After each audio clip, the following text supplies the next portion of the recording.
Ini baru permulaan. Ini baru sebuah awal langkah-langkah besar. Hari ini saya nyatakan bahwa ini baru halaman pertama. Masih banyak halaman-halaman berikutnya yang akan kita buka dan baca bersama, tentu untuk kebaikan kita bersama.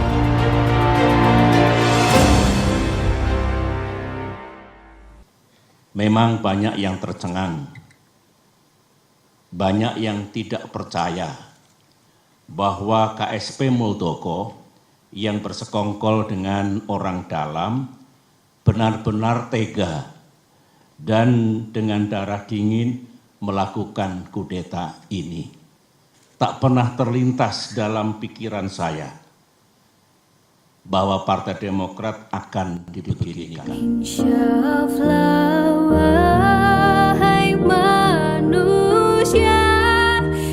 Inilah halaman-halaman berikutnya yang bisa kita baca dan kita bisa pelajari bersama.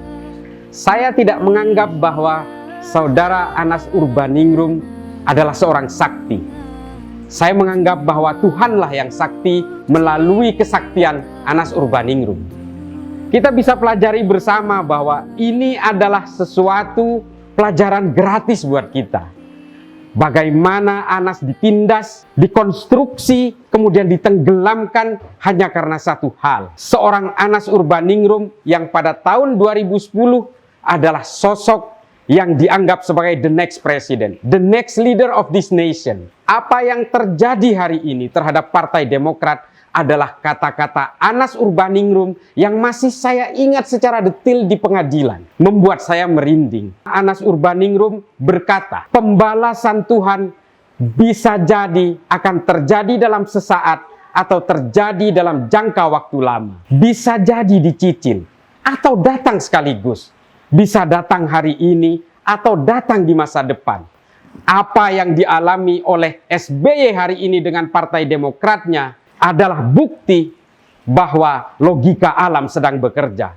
Saudara-saudaraku, inilah pelajaran bagaimana suatu etika, suatu norma, suatu adab yang dilaksanakan secara sewenang-wenang pada akhirnya akan memakan tuannya sendiri. Saya mungkin terlalu brutal kalau menyebut ini adalah karma. Tapi saya akan menyebutnya, Tuhan tidak pernah diam untuk menunjukkan kebenaran dengan jalannya yang sedikit berliku. Anas Urbaningrum baru saja terjadi.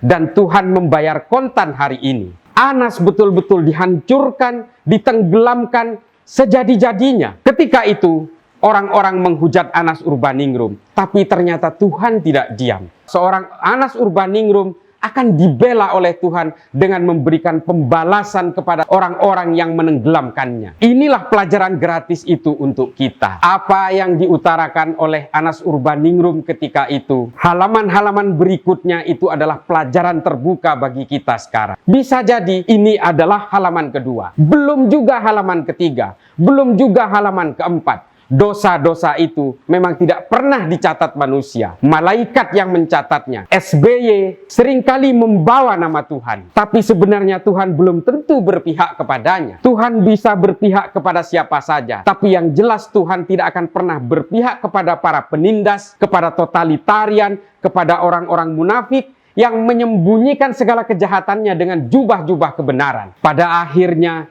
ketika Tuhan berkehendak, tidak ada orang yang sanggup menghalaunya. Seorang SBY, mantan presiden, Demokrat dengan 20% elektoral, siapapun tidak bisa akan menunjukkan arogansinya dengan menenggelamkan orang yang tidak disukainya. Mungkin pembalasan itu datang hari ini. Mungkin akan datang juga besok lusa. Mungkin akan datang juga pada bulan berikutnya. Kita semua tidak tahu. Kepada SBY maupun Partai Demokrat yang saat ini berhasil digusur lewat KLB, saya kira tidak perlu meratap. Pelajaran-pelajaran itu telah Anda dapatkan. Terima kasih, saudara-saudaraku.